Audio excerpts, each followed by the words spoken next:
Every single thing that happens in a financial market ends up on a candlestick chart. Every institutional decision, every retail panic, every stop hunt, every accumulation phase, every markup, all of it, compressed into candles. And if you cannot read those candles, you are looking at evidence you cannot interpret, like a detective who arrives at a crime scene but cannot read the clues. The clues are all there, but without the ability to read them, the scene tells you nothing. This video gives you that ability, not the surface level version where you memorize shapes, the real version where you understand what each element of every candle is actually recording. Video 4 of the complete trading series. Let's get into it. Before we go into the elements of a candle, let me give you the single most important reframe about what a candlestick chart actually is. Most beginners look at a chart and see price going up and down. A series of colored bars with random wicks attached. That is not what a candlestick chart is. A candlestick chart is a record, a precise time-stamped sequential record of every negotiation that happened between buyers and sellers during each specific time period. Every candle is a complete story. It has a beginning, a middle, and an end. And every element of that candle is a specific piece of information about how that story unfolded. Your job as a trader is not to react to the shapes. Your job is to read the stories. Now, let's build a candle from scratch so you understand exactly what each element records. The open, where the negotiation begins. Every candle starts with an opening price. This is the price at which the first transaction of that time period occurred. On a 4-hour chart, when a new 4-hour period begins, the very first trade that happens at that moment establishes the open. The open is important for one specific reason. It tells you the starting point of the negotiation. Everything that happens above or below the open during that candle is the result of the battle between buyers and sellers from that starting point. When you see a candle that closes far above its open, you know buyers won that entire negotiation decisively. When you see a candle that closes near its open despite large wicks in both directions, you know both sides fought hard and neither won. The close. The most important price in any candle. The close is where the negotiation ended. It is the price at which the last transaction of that time period occurred.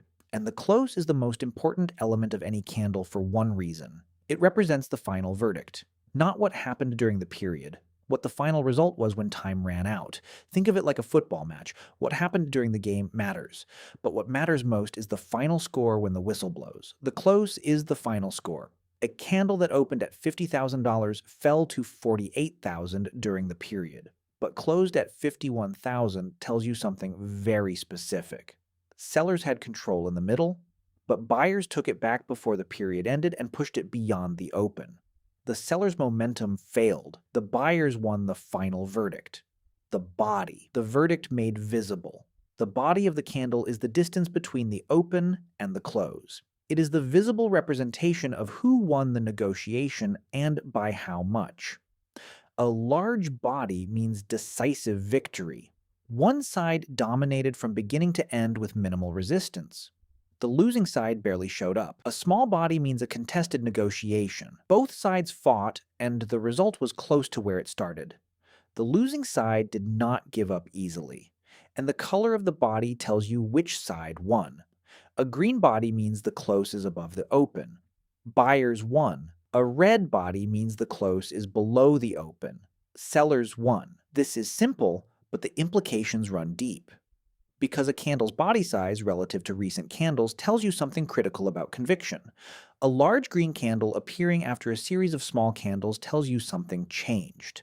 Someone entered with size. Someone who was not present in the previous candles decided to act decisively. That change in body size is the trace of institutional activity that video 3 talked about. The upper wick, the story of failed bullish attempts. The upper wick is the line that extends above the body of the candle. It shows you the highest price that was traded during that period. But more importantly, it shows you that price went to that high and was rejected. The upper wick is evidence of a failed bullish attempt. During the candle period, buyers pushed price up to the wick high, but sellers stepped in at that level with enough force to push price back down before the candle closed. The longer the upper wick relative to the body, the more convincing the rejection. A candle with a very long upper wick and a small body tells you buyers tried aggressively, but sellers shut them down completely. That level where the wick reached is now significant. The sellers who rejected price there once are likely still there. When price returns to that level, those sellers will likely defend it again. The lower wick. The story of failed bearish attempts. The lower wick is the line that extends below the body of the candle. It shows you the lowest price traded during the period and the fact that price could not stay there. The lower wick is evidence of a failed bearish attempt. Sellers pushed price down to the wick low, but buyers stepped in at that level with enough force to push price back up before the candle closed. A long lower wick tells you sellers tried to drive price lower, and buyers refused to let it stay there. The level where the wick reached is now significant. The buyers who defended that level once are likely still positioned there. This is why long lower wick candles at key support levels are powerful signals. Not because of the shape, because of what the shape records. Real buyers stepped in at a specific price and rejected the move lower with enough conviction to push price all the way back to close significantly above the low. The high and the low. The extremes of the battle. The high of a candle is the highest price traded during the period. It sits at the top of the upper wick or at the top of the body if there is no upper wick. The low is the lowest price traded. It sits at the bottom of the lower wick or at the bottom of the body if there is no lower wick. The high and low define the range of the entire negotiation. They tell you how far both sides pushed in their respective directions before being turned back. A wide high to low range means it was a volatile, active period with significant fighting. A narrow range means both sides were passive and neither pushed aggressively. Reading candles in context. This is where it actually matters.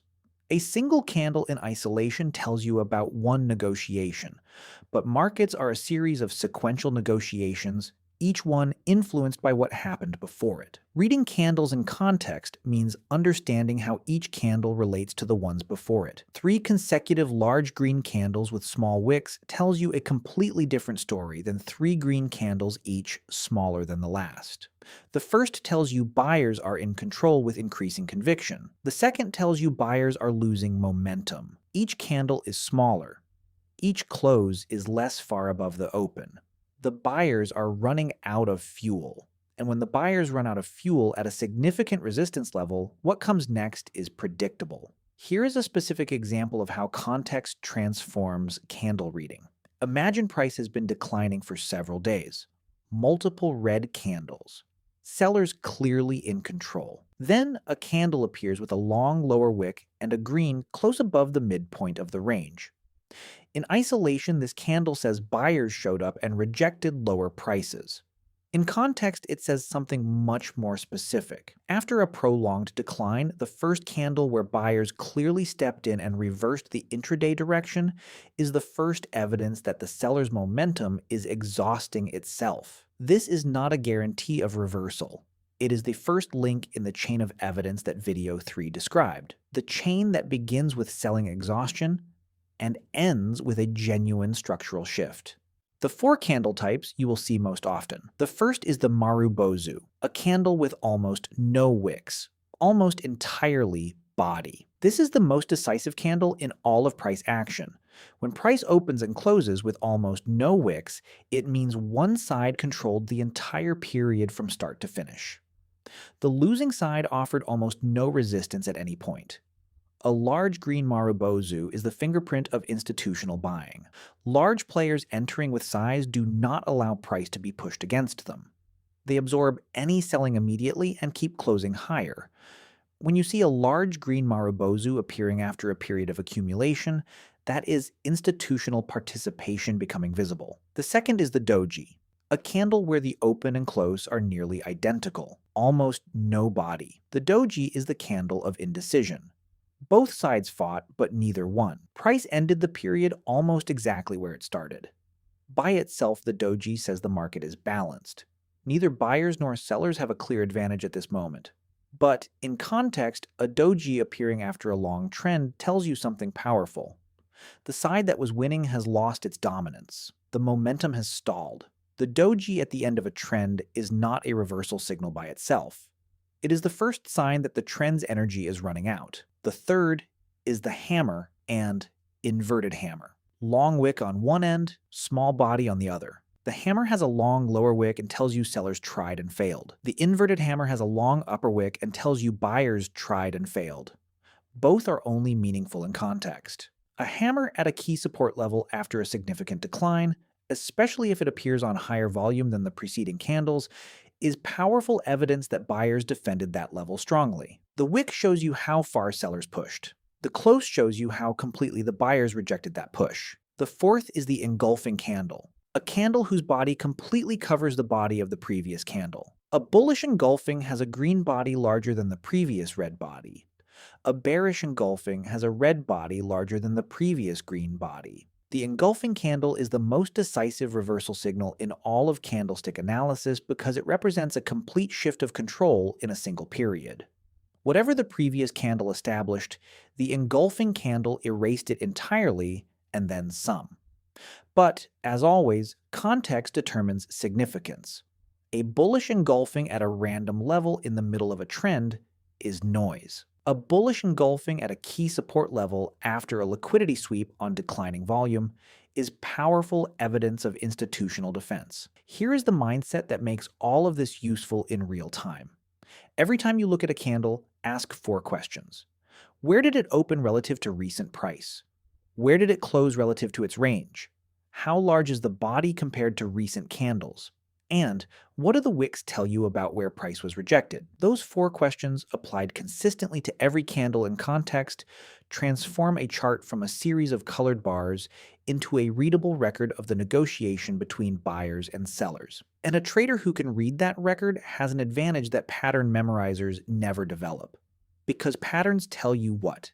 The record tells you why, and why is always more valuable. Drop a comment below. Which element of the candle did you misunderstand the most before watching this? The wick, the body, or the close? I read every single one. See you in the next video. Stay disciplined.